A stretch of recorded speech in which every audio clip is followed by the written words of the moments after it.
Сәлеметсіздер ме, достар?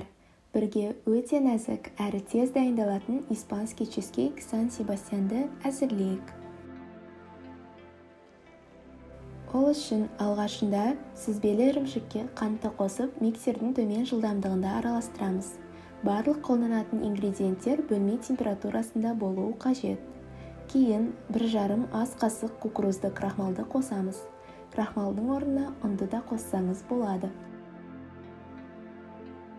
Содан соң 4 жұмыртқаны бөлек ыдыста араластырып, сүзбелі ірімшікке қосамыз.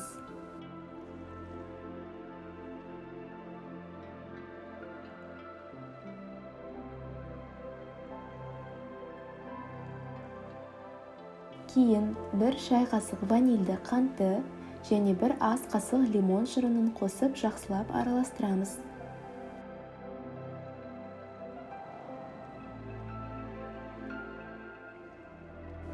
Ең соңында 33-35% кілегейді біртіндеп құямыз.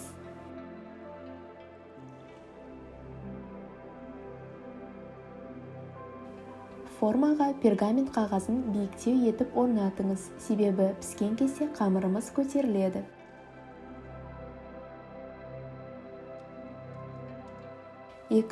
градуста қызған пеште 30-40 минут аралығында пісіреміз.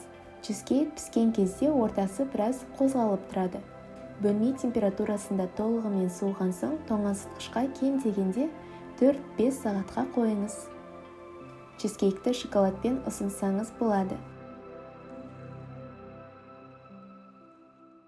Бұл өте нәзік, тіл үйіретін тәттілердің бірі. Астарыңыз дәмді болсын.